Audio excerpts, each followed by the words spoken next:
Guten Abend, herzlich willkommen zum ersten Abend von Antarktika, ein Symposium zum Thema Entfremdung. Mein Name ist Vanessa Jo Müller, ich bin die stellvertretende Direktorin und Leiterin der Abteilung Dramaturgie der Kunsthalle Wien. Ich begrüße Sie aber auch explizit im Namen des Tanzquartiers Wien. Dies ist eine gemeinsame Veranstaltung. Ich freue mich sehr über diese Kollaboration und bin mir sicher, dass sie sehr interessante Effekte zeitigen wird.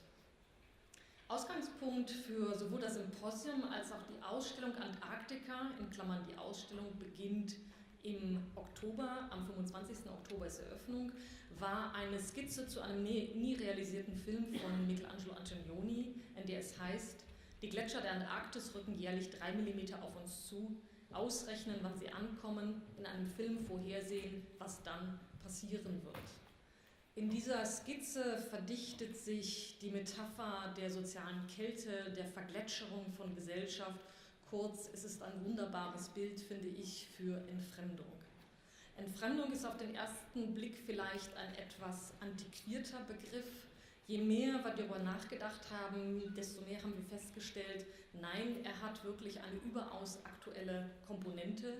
Insofern haben wir uns dazu entschlossen, der Ausstellung ein kleines Symposium voranzustellen, das diesen Begriff in seinen verschiedenen Facetten vorstellen wird, analysieren wird. Wir haben Vertreterinnen und Vertreter aus den Bereichen Philosophie zu Gast, aus der Architektur, aber auch aus der Kunstgeschichte und Ästhetik. Heute Abend beginnen wir mit Nina Power, die unter dem Titel Who's the Subject of Alienation so etwas wie eine grundsätzliche Einführung in den Begriff geben wird, aber gleichzeitig sicherlich auch einige Perspektiven eröffnen wird, die wir dann morgen ab 17 Uhr wieder hier in diesem Raum weiterführen werden. Nina, it's a real pleasure to have you here in Vienna and I'm very much looking forward to your lecture. Welcome.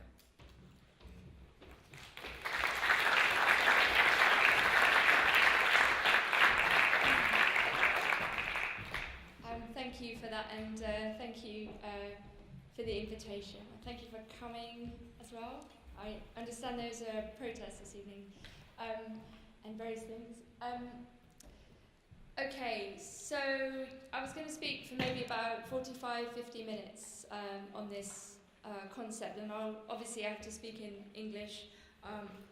Apologise for my linguistic imperialism, and as always, and I'll try to speak slowly. I might speed up, as is my nature, but I'll just do this and I'll calm down. So we shall see, and then you can ask me questions at the end or shout at me or whatever you would like to do. Okay, so I wanted to think very broadly about this word, and in relation to this question of coldness, actually, which I was just thinking about in the image of the Antarctic, and maybe this question of warmth, actually, in relation to de-alienation, or what it might mean to become or feel less alienated, will actually come back in my paper. I've just realised, and so this question of temperature is perhaps something we can talk about. So very broadly, then, what does this word, what does this idea of alienation mean today? What can it mean today? Are we alienated? We're used to thinking that we are fundamentally alienated in some way or another, or maybe in like multiple directions. But if we are, from what are we alienated? So classically, we might say, thinking about Marx, great theorist of alienation, we suffer alienation in multiple ways, in multiple directions. We are alienated from our own powers as an individual, and I think this is a very important point about what Marx is saying in the 1840s. He's not, we have this image maybe sometimes of communism as this kind of uniformity, this kind of everyone must be the same, but actually Marx is very in favour of this, what he calls the social individual, the fact that we all have unique capacities which are taken from us, actually. They're stolen from us in time. You know, all of the things that we could do, we could paint, we could love, we could write, we could do all of these multiple things. We're all capable in different ways. But we're forced into very narrow paths often. Or even worse, we're forced into multiple directions at once as a form of exploitation as well. So we are alienated from our own powers as an individual. We're forced to sell our labour power in return for a wage. How else do we have somewhere to live, something to eat? We're also alienated from what we produce, what we make. This is all Marx. Whether we're making something material or something immaterial, we do not get to take home the objects we make for a factory, for a company, classically. Nor do we get to keep the emotions we communicate, take them home with us, although their negative impacts, perhaps, on our bodies and minds remain. So this idea of emotional labour, perhaps the idea of Hochschild and others, in which it is not so much that we produce an object or a product, but really it's the emotional delivery of the service that is being exploited. And often this might involve pretending to be nice to people who are horrible to you. And this takes a toll, right, cognitively and emotionally, mentally, physically. We're also alienated, Marx says, from our fellow man and woman. We're separated from the production process. We do not get to kind of think about how it's organised. And we're forced into relations then of competition with each other. We're competing for scarce resources, for employment. There aren't very many jobs. Every time you go for a job interview, let's say, you're forced into a relation of competition. You're not working with others. And we're also alienated from the species as a whole, so from humanity as a whole.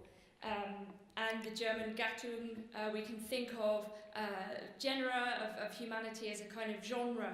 Let's say humanity as such, or mankind, as we might say more classically. So we don't get to understand how our individual powers are reflected in and contribute to humanity as a whole. We are kind of split off. We are atomized. We are alienated from each other in all of these ways, but also from humanity as such. And think about, I guess, great collaborative projects like space exploration, for example, and the relationship between these kind of grandiose, grand human projects that, of course, require a great many skills, and then the way in which these are kind of captured, perhaps, by capitalism and by states in particular ways. We do not basically feel whole. This is fundamentally what I want to say. Now, and I think that Michael Hirsch is speaking on this question tomorrow as well. But do these images of alienation, this kind of sketch I've just drawn, still hold today? What relevance do they have? And it's quite interesting to have this entire symposium on alienation. This is quite a, maybe an unpopular term in some ways, although I think it's still very relevant, but just this way of framing it is quite old school in a certain kind of way. When we think of the word alienation in English for a moment, as opposed to the German Entfremdung, we understand the roots in the Latin word alienationem, which refers to a kind of separation, a transfer, or a surrender. So we make something not our own when we alienate something. It belongs to someone else. Something belongs to someone else. We give it to somebody else. Whether we sell our soul to the devil, our labour power to the capitalist, or our heart to a lover. In Middle English, alienation also meant insanity, right? And this is maybe something interesting to think about what contemporary alienation might be as a form of mental illness, or the relationship between capitalism and mental illness, a topic to which many people are thinking very seriously about these days. So alienation then, as this deprivation of reason, what does it mean to be separated from reason? And again, we come back to this question of capacity. What are we able to do as individuals or as a collective, as a human collective, if you like? In the 19th century, there's a US legal divorce term, which was alienation of affection, which referred to a situation when one party fell in love with someone else, so in a sense giving love to somebody else, the alienation of affection. There is also, we should note, the alien itself, the concept of the alien, the one who is radically other than us, and us to it or to them. We might, however, need the concept of the alien as an idea in order to better understand ourselves. And I'm not so much here talking about the way in which humanity regards aspects of itself as alien, when we talk about illegal aliens, and these may be slightly archaic phrases, but still very relevant today. But really this kind of positing of the alien as in a sort of totally other, the alien as in space aliens from another planet. So, and this is a very, very long speculative exercise, so the idea of thinking about a different type of being, let's say. So Immanuel Kant, philosopher Immanuel Kant, in 1784, in a text called Idea for a Universal History with a Cosmopolitan Purpose, stresses the idea that without a point of cosmic comparison, man's role in the universe is fundamentally an artificial one that lacks knowledge because it lacks comparison. We lack someone or something to compare ourselves to. So in a sense, the role of the alien for Kant would actually be to confirm what we are, and to solve, in a sense, the mystery of what man is and what man is for. So because of this sad fact, the fact that we don't have contact with alien species as far as we understand it, we may do, but let's say officially we don't. Kant suggests that we must therefore learn to master ourselves. Kant writes, man is an animal who needs a master. Very strange. Kant is, in a sense, calling for aliens to colonize us, perhaps. Should we thus be potentially willing to hand over control of our species to another form of intelligence? You can see why this is relevant today when we're thinking about artificial intelligence and what might be coming down the pipeline, or maybe is already here. And then we have this kind of question about who is controlling us and for what reason. Do they know what's best for us? One thinks of the implication of Asimov's law of robotics, and this idea that robots should not harm human beings. And the question that's immediately raised is, well, what if the best way of protecting us, of prolonging our existence, is in fact to imprison us?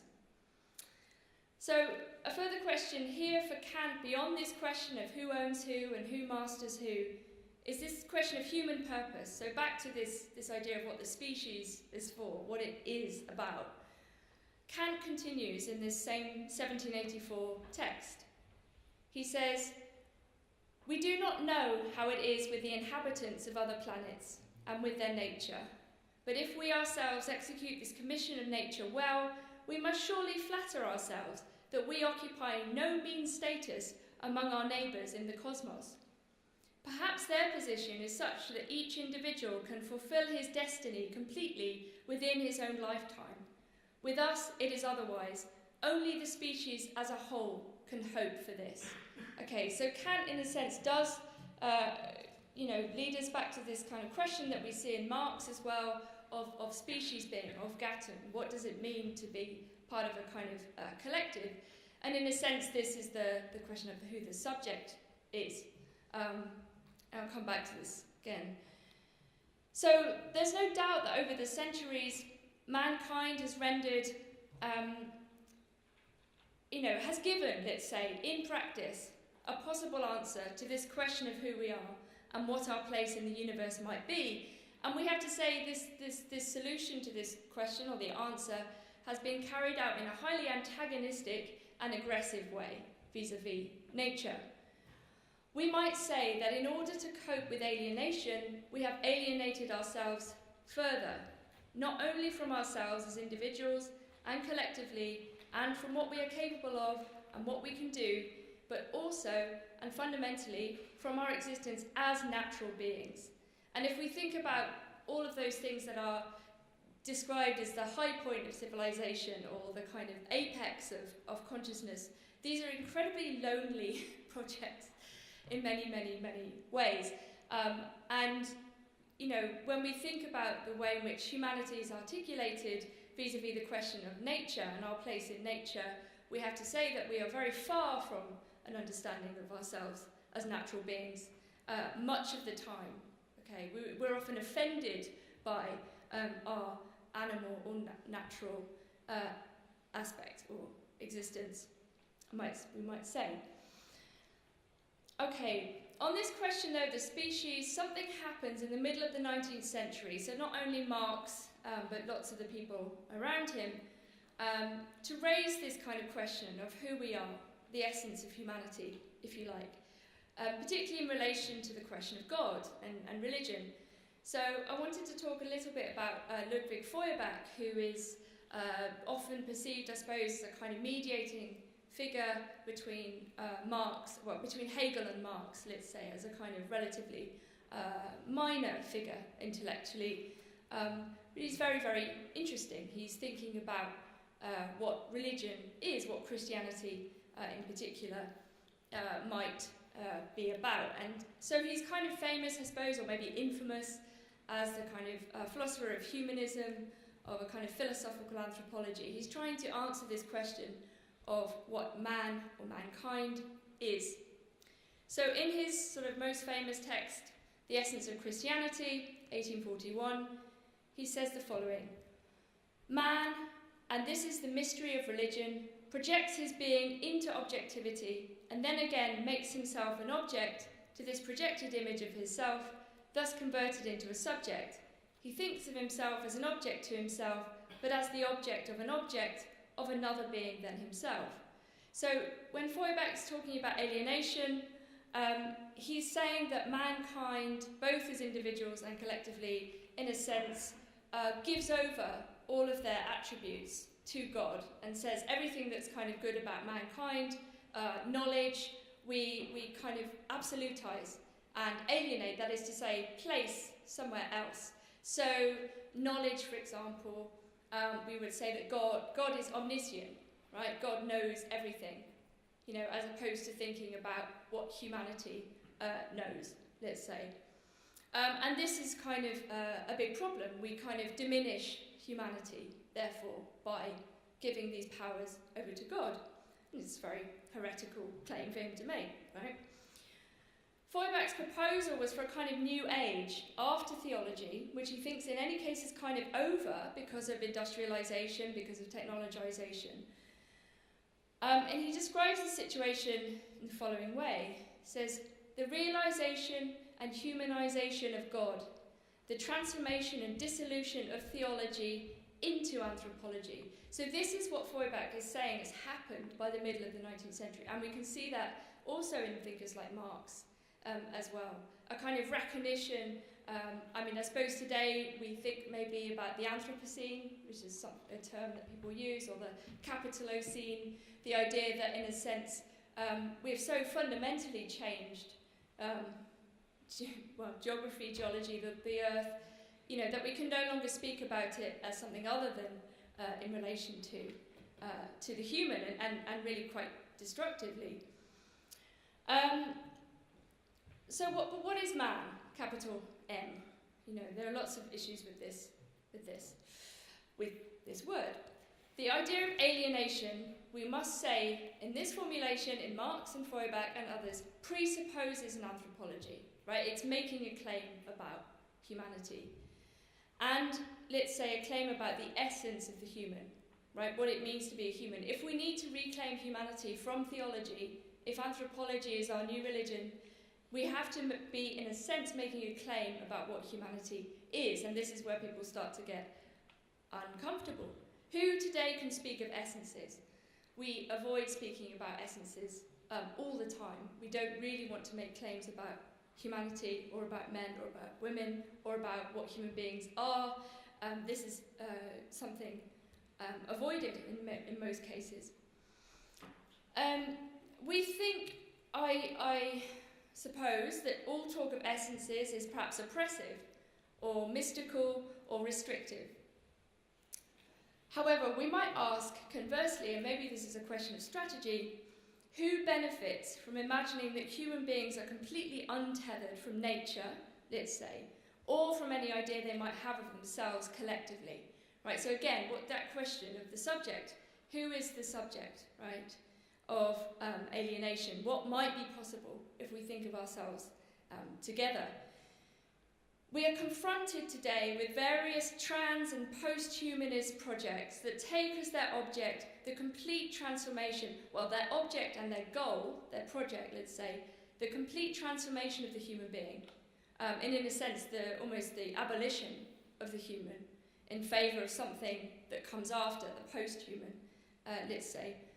Whether we're talking about reproductive capacity, so the quest for artificial wombs, for example, or the elimination of death itself. And Silicon Valley is filled with people who are questing after technological solutions for fundamental human questions. And these are age-old questions.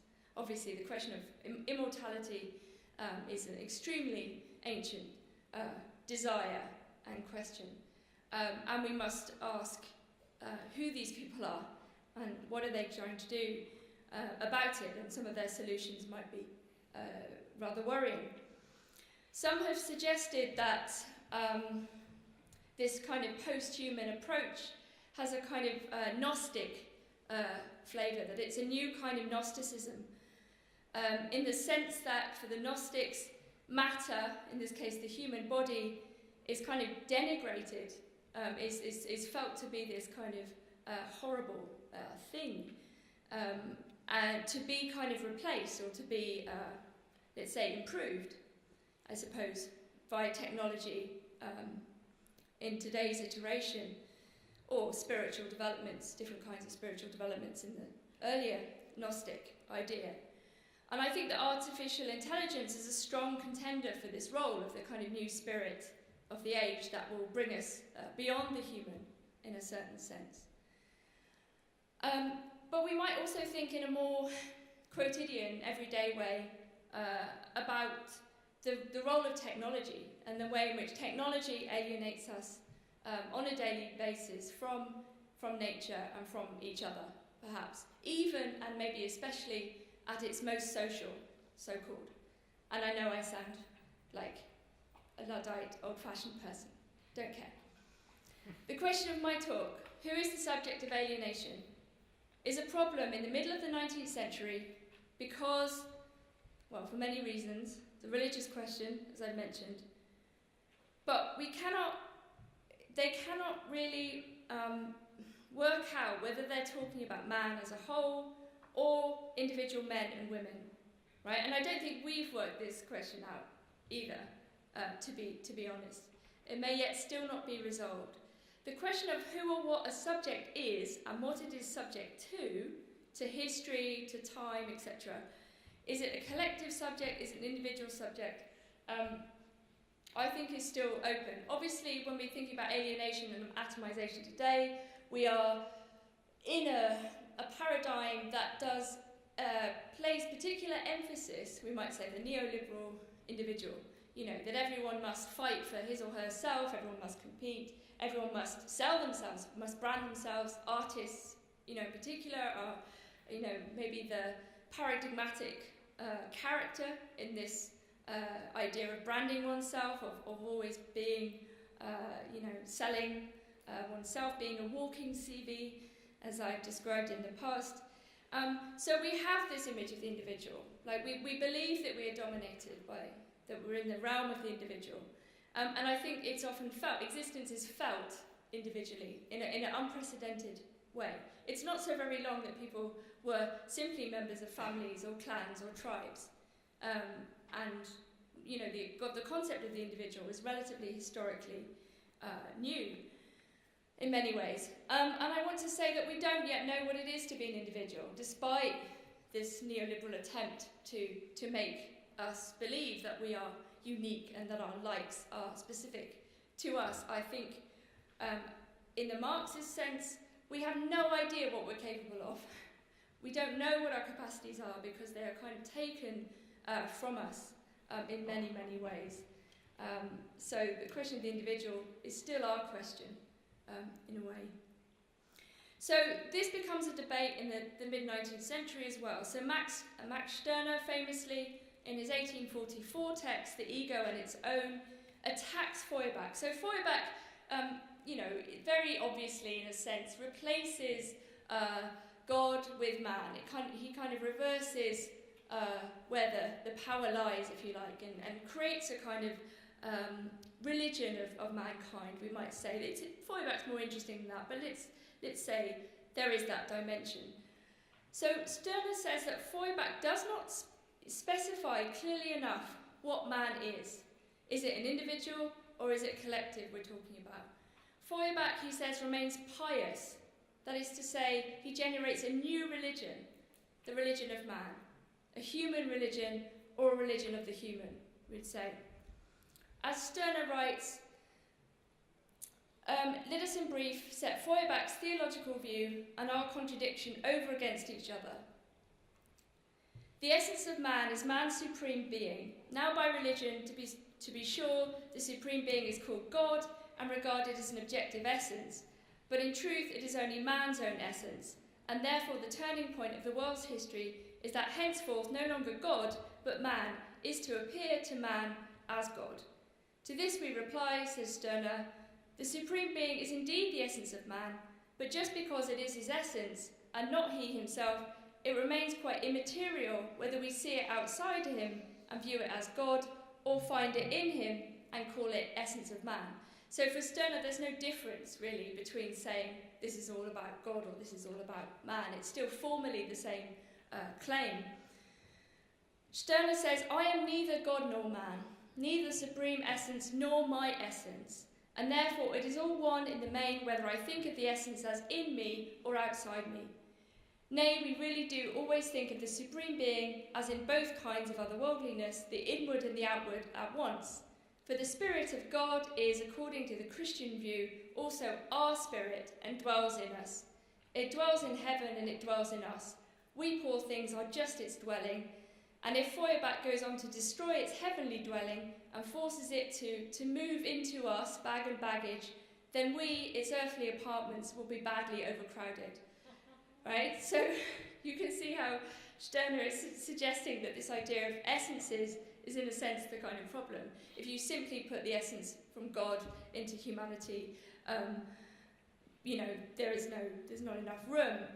And in a sense, Stirner will oppose to this kind of grandiose or species level concept of man or mankind the idea of the individual. He says the only thing we have access to, actually, we don't have access to this thing called mankind. We don't have access to species being.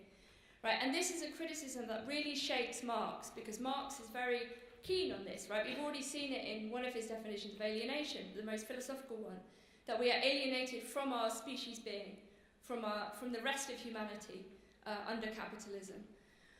So Marx, in a sense, tries to solve this problem of this generic claim about essences, about what mankind is, by introducing a different kind of split, the one we know between bourgeoisie and proletariat. So the question of class, in a sense, divides mankind and inserts history as the sort of battleground and the possible solution, or the possibility of resolution, if you like, of this question about what man is. And obviously there's a kind of anti-philosophical, anti-speculative thrust in Marx on that point.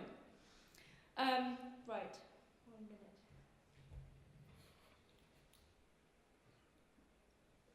minute. Okay, so I realised while I was writing this talk that there was someone I really wanted to talk about that I hadn't thought about initially, and that is Alexandra Kollontai, who is a Soviet thinker, a woman who was very involved in the revolution of 1917. She's a Bolshevik, a communist, and indeed the only member of the Bolshevik Central Committee that had led the October Revolution that managed to survive the Stalinist purges, other than Stalin himself, mostly because she was working as a diplomat in other countries. But she's a really, really interesting kind of early 20th century thinker. And it occurred to me that she too is trying to solve this question of alienation in a different way, but maybe a kind of more relevant and important way than Marx, than Feuerbach. And, Stirner doesn't want to solve it particularly, let's say.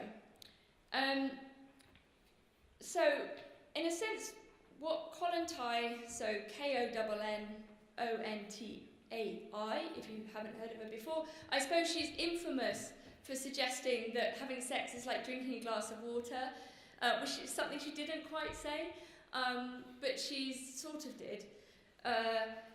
She wanted to try to think about, which is quite a difficult thing to think about in the conditions that she was thinking about liberation, human liberation in the fullest possible sense. So what would it mean to actually be a communist in everyday life, right? In relation to each other, between men and women, in love relationships, in as comrades, as friends. You know, so in a sense, she's trying to solve the problem of social alienation, we might say. You know, rather than a social solution to alienation, she's talking about the alienation that people feel very, very personally, emotionally, physically. Okay.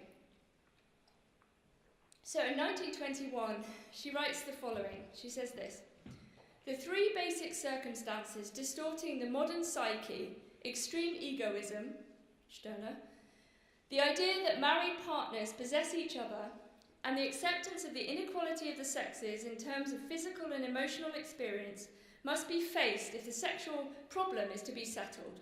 People will find the magic key with which they can break out of their situation only when their psyche has a sufficient store of feelings of consideration, when their ability to love is greater, when the idea of freedom in personal relationships becomes fact, and when the principle of comradeship triumphs over the traditional idea of inequality and submission.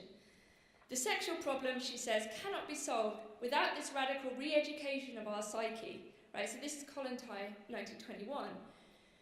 So Kollontai's insights are framed in relation to relations, as it were. The relation between oneself and oneself, the extreme egoism, she mentions, inculcated by capitalism. We're all extremely familiar with this today. It's imposed on us in many ways. The model of property relations reproduced by bourgeois marriage, the idea of ownership, so the ownership of the wife, but also of property and of marriage as ensuring the continuity of property, but also of paternity. And perhaps most interestingly of all, the problem of the inequality of the sexes as it is played out in psychic life, physical and emotional experience, as she puts it. The sexual problem is, in a sense, all of these elements at once: selfishness, possessiveness, and inequality. Kollontai's image of the magic key has a kind of hallucinogenic, emotional, mind-expanding quality, I think.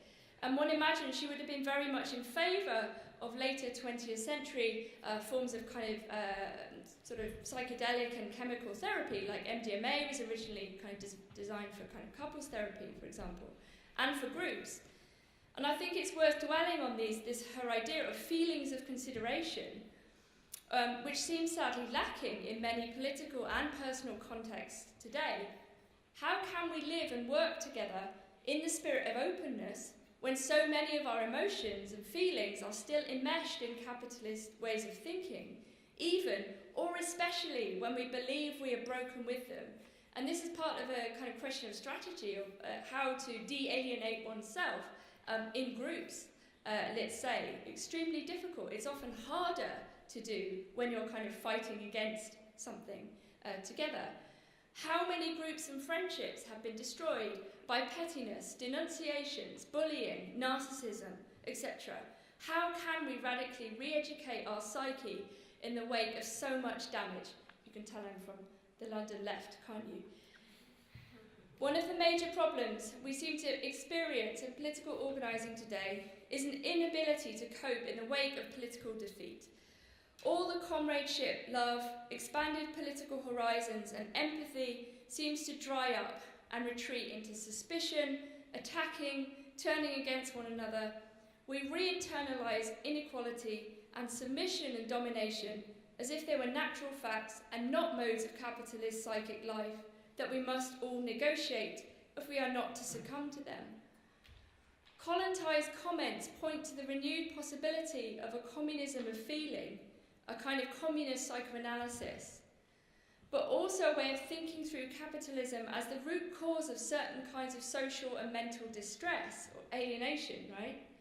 going back to the idea of alienation as a form of madness, a kind of imposed madness, the fragmentation and atomization that so many people feel.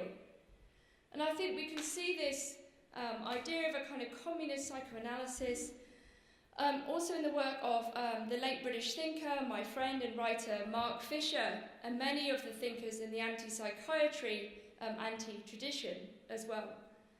Kollontai, understandably, does not dwell at length on the negative aspects, but rather pushes forward to an image of a new union of affection and comradeship, a true vision of a world unlocked by the magic key.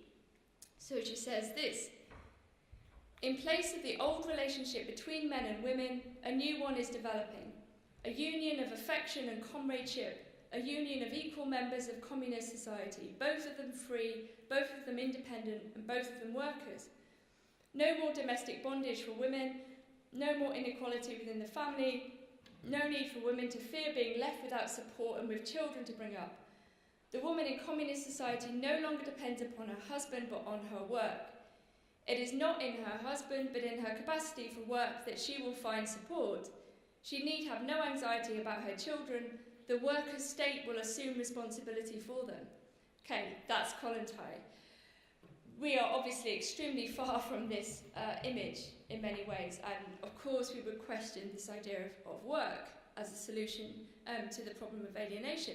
But we also need to think very differently about the kind of work that would be done in the name of a kind of collective, so cooperative work. And I'm not suggesting the Soviet Union solved that problem in practice at all. And Kollontai, in fact, is a very utopian thinker within the context, and she's punished a lot for it, in fact.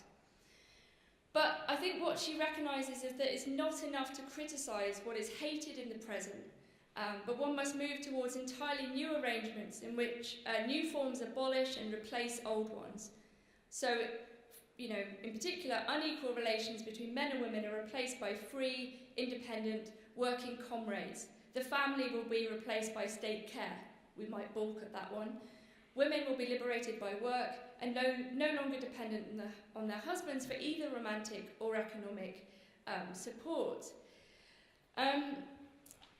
So we might ask then, just to finish on Kollontai a little bit, how might we apply these insights, some of them anyway, regarding these proposals for de-alienation, right? How, using the idea of relationality, using the idea of love and comradeship, her theories of the psyche to today. How on earth are we going to aim at this idea of love comradeship that she discusses particularly in her later work? Her image is a fully integrated one. It encompasses interest, love, emotions, feelings, education, encouragement, compassion, action, support, and consciousness. It is the very opposite of the negative emotions driven into our hearts by the alienating impasses and inhuman structures of contemporary life. As she puts it in this amazingly titled piece called Make Way for Winged Eros in 1923, she gets very ecstatic in the early 20s. Love comradeship. The new communist society is being built on the principle of comradeship and solidarity. Solidarity is not only an awareness of common interests, it depends also on the intellectual and emotional ties linking the members of the collective. For a social system to be built on solidarity and cooperation, it is essential that people should be capable of love and warm emotions. Right, and this is the thing I wanted to just hover on in relation to this idea of the Antarctic. So the Antarctic, not only in terms of this kind of destruction of nature and the kind of ecological damage and the kind of that idea of alienation, which is obviously, desperately pressing, urgent question, but also in the kind of more psychic, individual, spiritual, relational dimension of warmth, and warmth as a political category. And so I'm kind of quite interested in just thinking today about this idea of warmth, and it seems to me so many of the discussions that we had over the last sort of 15, 20 years in terms of thinking about how we relate to technology on the British left were, often about embracing a certain kind of cold euphoria, actually, and kind of becoming metallic and chrome and these kinds of things. And thinking about Mark Fisher's work, towards in the last sort of couple of years of his life, he was thinking about what he called acid communism, which is quite far removed from some of his earlier work, which sort of stressed a much more kind of cold, rigorous dimension to kind of leftist or communist politics. And so it's more a kind of question, I suppose, about this idea of what Kollontai is calling these warm emotions, and how we protect them, I suppose, stop them from being abused, stop them from being exploited, and stop ourselves from being overly expansive, overly empathetic, and so on, which is also draining, and Mark talked a lot about vampires, vampires are real. But how we can derive a politics of temperature, maybe, a kind of de-alienation of temperature. Maybe it's just cold in Britain most of the time. It's cold here too, sure. So Kollontai goes on to say about the warm emotions, sensitivity, compassion, sympathy and responsiveness, she says. They all derive from one source. They are aspects of love, she says. Not in the narrow sexual sense, but in the broad meaning of the word. Love is an emotion that unites and is consequently of an organising character. Right, so this idea of love as an organising principle, as a kind of weapon against alienation, I think is extremely interesting. And I think we must, perhaps, or we could, rethink comradeship, solidarity, friendship and love in the broadest possible sense today, in Kollontai's terms, but also perhaps going back to some of the Greek conceptions of love. And we know, for example, that we have very narrow image of love, as Kollontai says, but all the different types of love. If we think about eros, erotic love, philia, kind of brotherly, comradely love, storge, this idea of love for one's family, ludus, a kind of game-playing love, a kind of like mischievous love, mania, kind of obsessional love, pragma, pragmatic love, that we work together, we do things together, philautia, kind of self-love, and agape, a kind of universal love, right? So like the Greeks had this kind of amazing way of thinking about these different types of love. And I wonder, how we could sort of do that as well, somehow. And I want to say that these dimensions of collective life are not mere addenda, right? So sometimes we think of organising on the one hand and then private life on the other, reinforcing a kind of public-private split, which, second wave feminism did an awful lot to overturn. The personal is political, but also the political is personal, is the second part of that phrase. So private matters are not frivolous, and they cannot be yet, in fact, when we're talking about emotional labour, and an economy that precisely depends upon the exploitation of things like character, goodwill, smiling, being nice, whatever, all those things. So precisely this idea of love as an emotion that unites and is consequently of an organising character.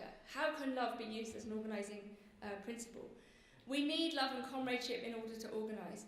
We must be able to forgive each other and ourselves, to support each other in times of need, to struggle as much as we can against everything that alienates and divides us. We are all capable of harm. Crucially, everybody is. And we are all damaged. And yet we're all still capable of great love, support and forgiveness despite everything.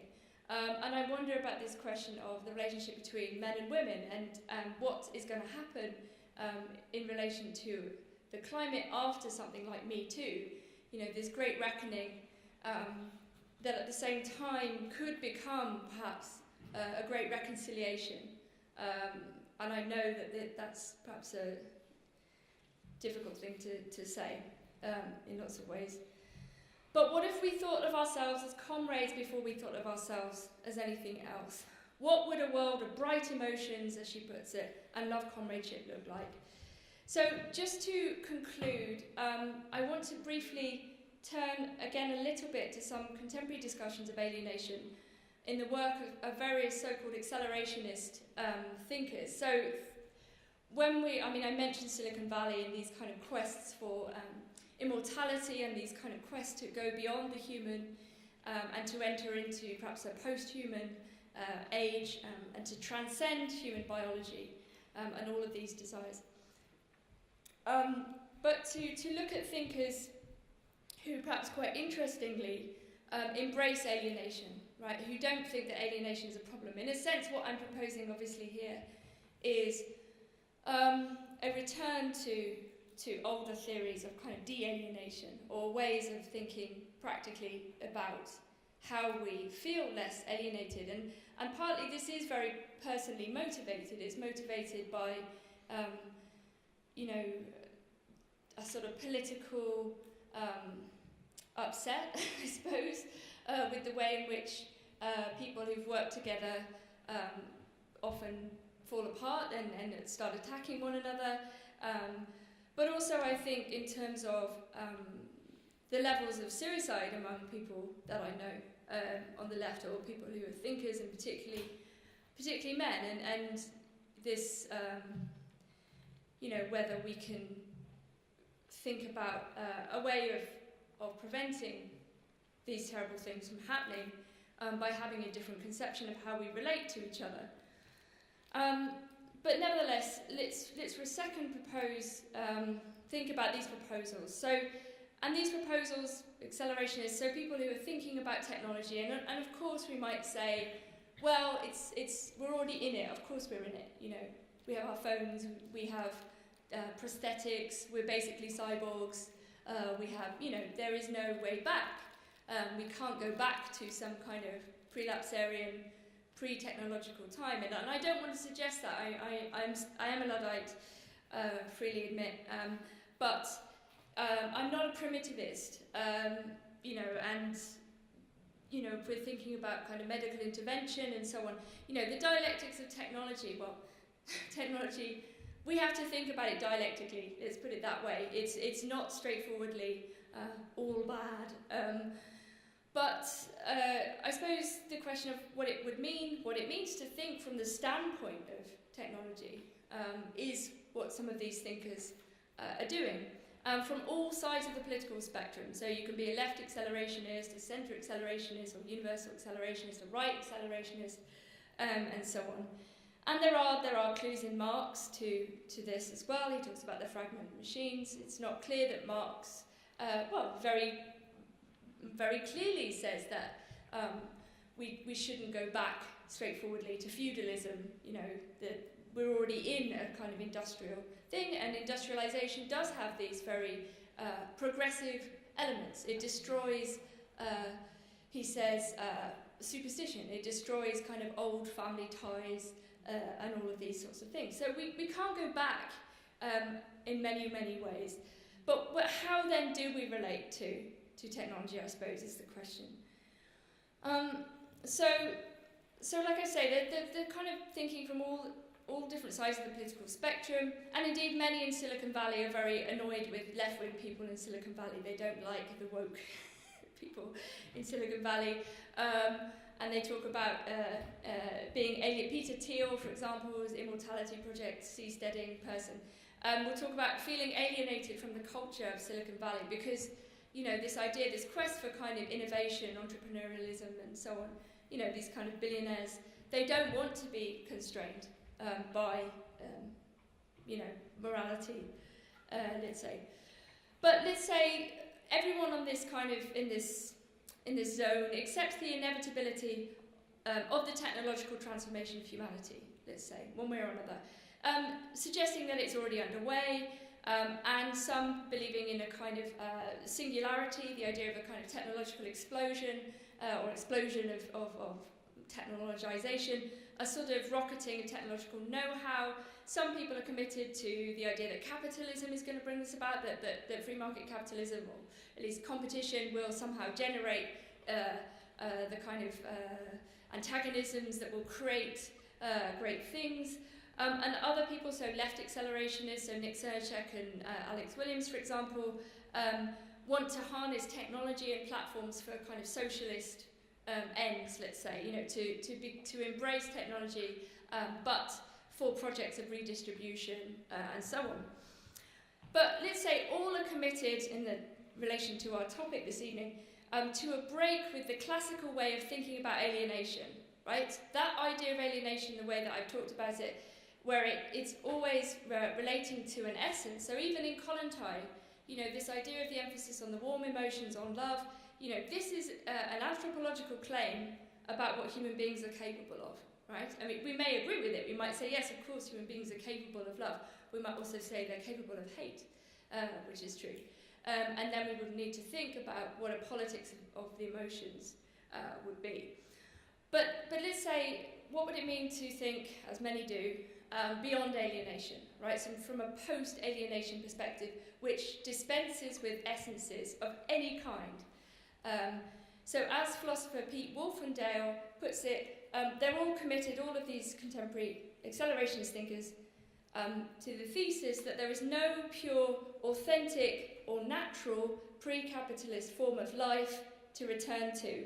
And that doesn't just mean going back to living in different ways, perhaps pre-capitalist ways, but also in terms of how we think about the human. There is no natural way, therefore, of thinking about what the human is. So, in the 2015 Feminist Manifesto, so this kind of collective who are working within the kind of left accelerationist sort of area, and they write this manifesto, which is online and quite widely read. It's a kind of explicit collective attempt to plough through a kind of post-alienation politics by embracing and accelerating alienation itself. And it's very explicit in this way. It says the following, XF, as in xenofeminism, and xeno here, of course, is alien as well, right? So the xeno is the alien, so going back to that. XF seizes alienation as an impetus to generate new worlds, they say. We are all alienated, but have we ever been otherwise? It is through and not despite our alienated condition that we can free ourselves from the muck of immediacy. Freedom is not a given, and it's certainly not given by anything natural, they say. The construction of freedom involves not less but more alienation. Alienation is the labour of freedom's construction. Nothing should be accepted as fixed, permanent or given, neither material conditions nor social forms. XF mutates, navigates and probes every horizon. Anyone who's been deemed unnatural in the face of reigning biological norms, anyone who's experienced injustices wrought in the name of the natural order, will realise that the glorification of nature has nothing to offer us. The queer and trans among us, the differently abled, as well as those who have suffered discrimination due to pregnancy or duties connected to child rearing. XF is vehemently anti-naturalist, they say. Essentialist naturalism reeks of theology. The sooner it is exercised, the better. And in a sense, we can see a kind of recapitulation of Feuerbach and Stirner and Marx's critique of Feuerbach in the sense of attacking this idea of an essence in many, many ways, and to say that naturalism is a theology, you know, as they say here. So we're back to the problem of essences, and I think we haven't really left this question of essences. It just kind of gets updated. What is the essence of humanity? I want to note, though, and I agree with them on this point, that the Feminist Manifesto does not give up on rationalism. It does not give up on the fact that human beings are capable of rational thought, argumentation, of working through ideas, of working together on scientific and projects of knowledge. And they say explicitly, xenofeminism is a rationalism. To claim that reason or rationality is, by nature, a patriarchal enterprise is to concede defeat.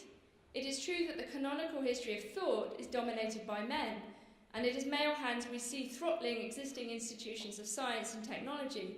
But this is precisely why feminism must be a rationalism, because of this miserable imbalance and not despite it. There is no feminine rationality, they say, nor is there a masculine one. Science is not an expression, but a suspension of gender. If today it is dominated by masculine egos, then it is at odds with itself, and this contradiction can be leveraged. And I think this is kind of the very positive aspect of the Xenofeminist Manifesto for me in many ways.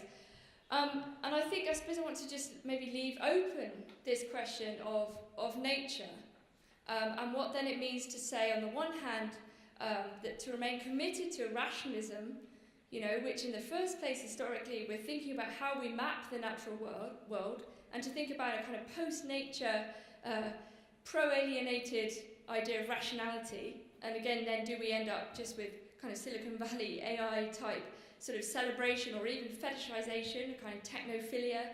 I might worry about that, particularly as it pertains to perhaps this Gnostic denial of the human and the denial of the body in a certain way. And I want to say that perhaps technology is not the only solution to alienation. I think if we're talking about strategy, if we're talking about tactics, organising, or simply being together to feel less lonely, let's say, then we need to think very carefully about this politics of the emotion, and particularly maybe about this question of warmth. And that kind of difficult question of whether we're talking about social alienation or alienation from nature, I think is as yet kind of historically unresolved, but perhaps is something that we need to kind of collectively to determine or think about in the sort of kindest possible way. And I'll leave it there. Thanks.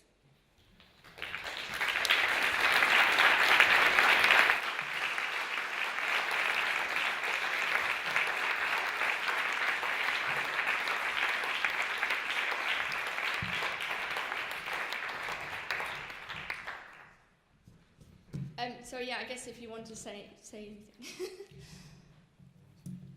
like what are you talking about, for example?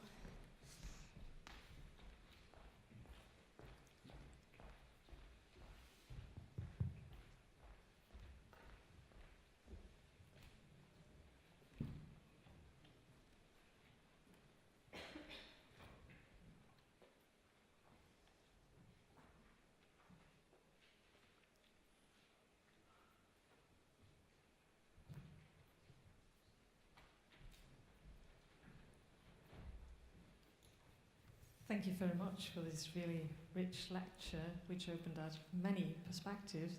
What I really liked about your lecture was this almost like pragmatic approach, how we can de-alienate us, that there is another side of alienation, because I think alienation sometimes feels like something that is given and that we take for granted.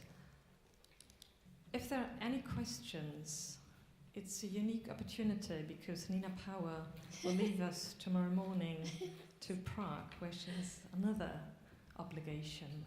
It sounds so glamorous, doesn't it? It sort of is actually, but you can also email me, not like. Yeah, hello. Thanks a lot for the wonderful talk. I'm not quite sure if I understood where in which direction your solution, or solution is probably not the right word, but in which direction you opt. You said that you defend in a way all the ways of alienation and to think about alienation and disalienation, which imply a kind of, in a way, essence of man. And where do you posit, how do you frame this kind of thinking about an essence of man? I mean, warmth is a direction, but I still don't really see how you do that. Yeah, it's true. I mean, I suppose in a sense, I was kind of going through the kind of diagnosis, the various, major historical, some of them, diagnoses of alienation in the first place. I mean, there are obviously others, and I know that Michael's going to talk about Adorno and things tomorrow, right? But so yeah, there's that on the one side. So there's the kind of problem of essences, but then on the other hand, well, does every diagnosis and therefore project for de-alienation involve the question of essence, right? And I suppose that's the open part. I suppose what I would say is that that question of the essence or essences of the human, I think must in a sense be left open, but it's left open as a collective project, which is carried out with kindness. I mean, which is a slightly strange thing to say, but perhaps it's a sort of redefinition of science or of rationality that has the human as its object in a certain way. And of course, it's sort of very difficult for human beings to make themselves their own object. Well, it's not. It is and it isn't, right? We do it all the time.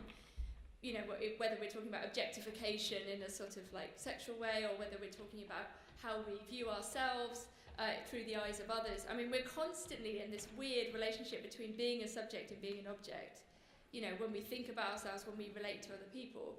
And so to take mankind or to take humanity as its own object will never be a neutral project. How can it be? We don't have the alien. This was Kant's point. You know, we don't have the alien who will tell us, make us what we are. You know, like the alien, we can't say, well, we're not like Martians, we're like this, you know, because there's no other point of comparison. So we only have ourselves. And I suppose what I don't know, maybe perhaps what I'm worried about is that if we embrace alienation, if we say, like, let's say capitalist alienation, right, we say, okay, actually there's something really productive about this, or there's something interesting about it, right? And there is something very interesting about it, right? Capitalism goes out of its way to distract you and make you interested in it, you know, like stuff, things, new things, you know, the generation of new desires. You know, it's also very confusing, I would say.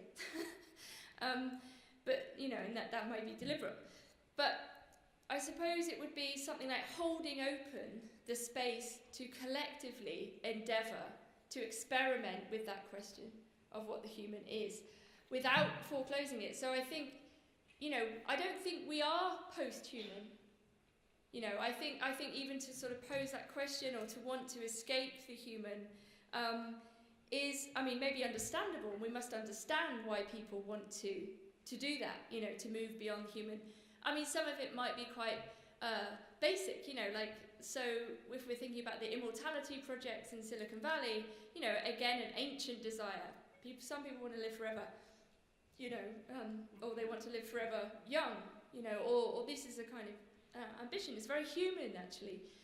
You know, Kant hilariously says, you know, why would I want to live forever when I don't know what to do with myself on a Sunday afternoon? You know, but nevertheless, right, there are some people who want to live forever, perhaps a lot of people. And of course this means transcending or moving beyond the human as we currently understand the human, whether it's through cryogenics, you know, with the hope that somehow the heads will be resurrected or our bodies will be resurrected. And I suppose it's hard not to think about those things, even though they're kind of posited as the cutting edge of technology, as religious desires in many ways.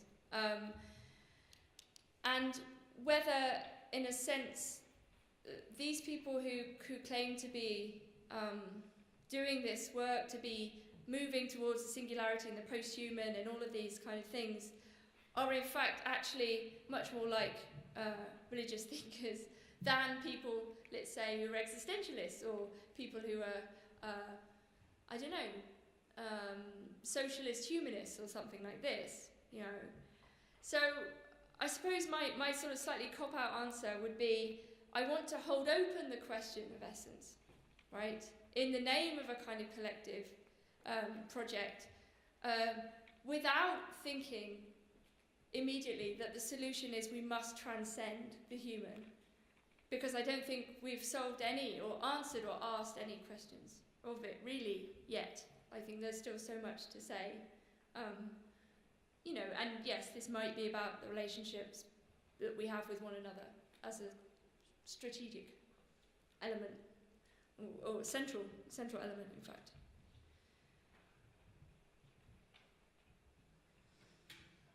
Thank you. I think I was wondering about two things. I mean, on the one hand, when you were talking about Kant, I mean,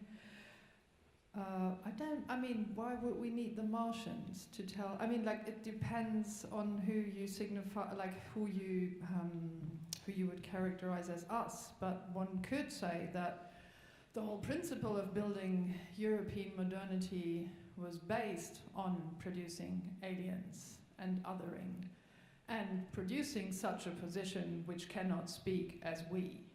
And that lots of the politics we are facing today have everything to do with that. So that's one question. And the other question is, how open do you want to keep that humanity? Because if you, I totally agree, Kollontai is fantastic.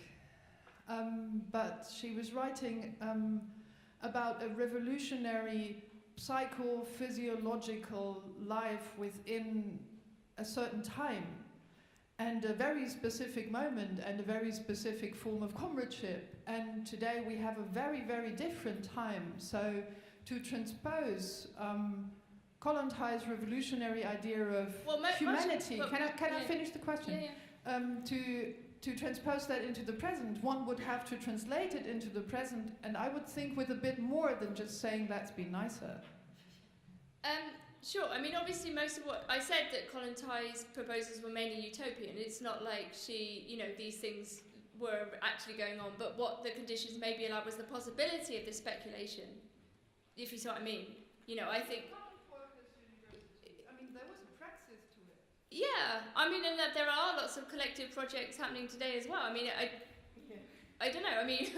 I suppose we can argue about how different the times are, or whether we can. I don't want to close it off because, simply saying, well, okay, the conditions allowed for these kinds of thoughts about love and psychic life and the metache and so on, but that was then and this is now. Does that mean that we just sort of close it off and accept as different? No, but that you need to actualize it. So right. Okay. And sure, but I think discussing it in the first place is a part of that. And so, and I think it's a bit churlish to reduce it to let's just be nicer to each other. Although, why not? That's also good. And I think, if we're talking about the kind of antagonisms and divides that are, come from outside and come from within, when we're thinking about organising, a principle of comradeship may well be worth resurrecting very, in a very rigorous way, in fact. And she says love is a principle of organisation. She doesn't say let's have some mushy hug thing, or again, that would be great as well. But, she says it's a principle of organisation. And so, what can you do? Yes, we're standing in the wreckage of, various horrors constantly. And, to be alive is to accept one's relation to violence, destruction, and so on. But I don't know. Maybe it's a kind of wrong strategy. I suppose, if you think about the kind of Feminist Manifesto, they take another line. They say, let's go, the only way out is through. Let's go full alienation, whatever that means. I'm not quite sure exactly. Again, it's the manifesto is a particular form. It's a particular rhetoric. It's deliberately and explicitly playing with, a speculative form and so on. So I don't know. Maybe I would just be a bit... possibly, maybe this is my, strategic naivety or something. But I'm quite into this idea of maybe saying, ridiculous things that someone can say, well, that's naive, Of course, yeah. And on the first point, the point about the alien... Yeah, for Kant, yes. He did think you need a kind of a second or this sort of this other thing. And obviously, if you think about the kind of history of human space exploration, or the SETI project, or the plaque, the Voyager plaque, we have tried very hard to tell other species what we are. There is a desire to communicate and to reduce, in the scientific sense, the achievements of humanity. Right, to say, here we are, we're third rock from the sun, we know this maths, we know this formula, these kind of projects, very interesting, aesthetically and politically. What does it mean to actually say, for humanity to try to summarise itself and say, we can do all this, this is what we look like, So all of those kinds of aesthetic attempts, whether it's the disc or the plaque or the SETI project with the kind of, and regular pulses, so to try to have a human, intervention into nature to say we're different from nature. We're different from the cosmos, or we have a strange relation to the cosmos. But I agree that, of course, politically closer to home, the concept of the alien, I very briefly mentioned, of course, is absolutely everywhere. The other, if you think about definitions of politics as the relationship between friends and enemies, that distinction is a long one. There's left Schmittian, if we think of Carl Schmitt, and there's right Schmittianism. The friend-enemy distinction is absolutely central to the practice of politics, whether we're talking about political rivals or whether we're talking about the construction of other groups, whether we're talking about asylum seekers, immigrants,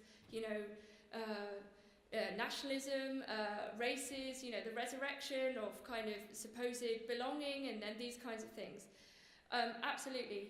And I think, again, in relation to this question of what it means to hold open then, the question of essences is perhaps almost to have a negative definition of humanity, which is to say everybody is a product of contingency, that one does not choose when or where one is born, and what it might mean to have a politics of that, to say, okay, I just happen to be alive, just as this person happens to be alive. How then do we have a principle of solidarity, perhaps, or on the basis of a kind of negative humanity, which is to say a humanity that does not then construct groups within that, but says that everybody is human in a way that implies a sort of generalized lack or absence. That everyone could be anything, could be different, could be somebody. Rather than saying, well, we're part of this group, you're part of that group, and so on. So I think that kind of question of maybe it's an idea of the alien within us, within all of us, to say that not that idea of alienation as a kind of imposed thing, but to say that, like we know as we are unknown to ourselves. If you think about the great innovations of like Freud's unconscious, for example, we don't know what we want, actually, right? We are fundamentally constituted by an absence of knowledge. And to kind of have a politics that's based on a negative definition of the human as that, maybe a kind of political project, which I have written about elsewhere. I didn't really discuss it here, but, that might be one way of avoiding the essence problem, but also avoiding the idea that the other is alien to us. I would like to come back or reformulate the first question concerning humanism and the essence of mankind or anthropology. Mm-hmm. Since you were already mentioning Adorno and the topic of tomorrow. It's not about Adorno, but the thing is, didn't you already mention, didn't you give one hint in suggesting that the answer is basically a negativist one, in the sense that, for instance, the 3 items of capitalist psyche that you named, selfishness, possessiveness, and inequality, so wouldn't in part the answer to the question be, so let's talk about the negative, let's talk about determined negation, let's talk about what's lacking or what makes us suffer, alienation, and then so the answer to the question would be political, of course, so let's reframe social institutions in a way that they will not reproduce the 3 items of capitalist damaging. So this could be one philosophical, political variant. Would that be in the line of your thought? Yes, I suppose for whatever performance-related strategic reasons, I wanted to, maybe focus more on this question of the warm emotions, right, and this idea of warmth, and in relation to the Antarctic and stuff. But yes, I mean, it's absolutely obvious that the moment you start talking about positive dimensions of existence, if there are any, you have to talk about the negative ones too. And I mean, obviously in response to the previous question, I was talking about an idea of negative solidarity or something like this as a strategic position. But yeah, I mean, determinate negation in the sense that, you know, the negative or the no, partly positively comprises who or what we are and how we think. You know, I mean, if we think of Hegel or everyone after Hegel, you know, the labour of the negative is in fact, you know, immensely productive, and consciousness is fundamentally lacking. We're not full beings. We're not complete in any way. And obviously, the way in which the negative or negation is mined and ploughed by capitalism, is extremely effective. You know, I mentioned briefly, I guess, the generation of new desires. You know, desire is lack.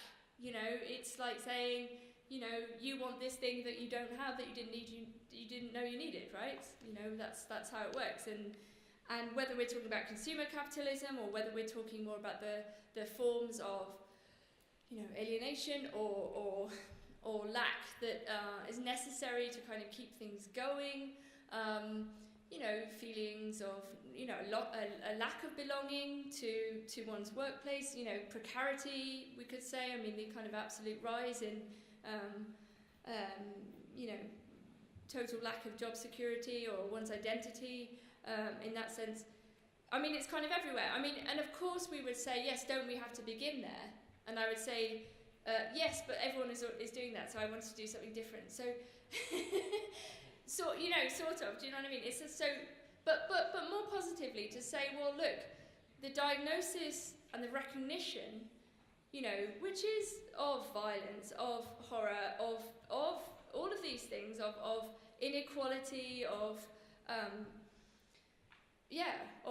antagonism, of hatred, of negative emotion.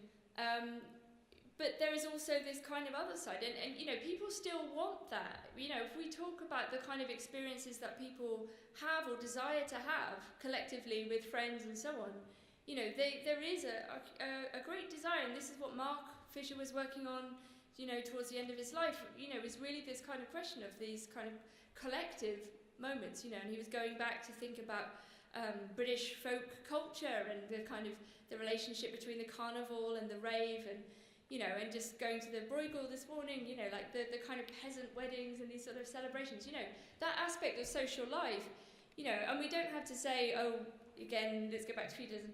I think I'm obsessed with feudalism because I grew up in the countryside in Britain, and it's just basically feudalism. So, so it's got lots of nice trees and stuff, and Stonehenge and but we don't have to say, you know, it's too linear to look back at history and say, okay, let's just map like rave onto carnival, although you can do that too. But to think about the role of those kind of like collective euphoric moments, you know, and are they simply like letting off steam such that we go back to work, or can we think about a way in which they become a different relation to space and time and to each other, you know, as a constitutive feature of a different way of living together, something like this. So yeah, I'm very pro positive things. Thank you very much. Tomorrow is another day. Is it? Tomorrow we have presentations and lectures by Michael Hirsch and Andreas Rumpfhuber.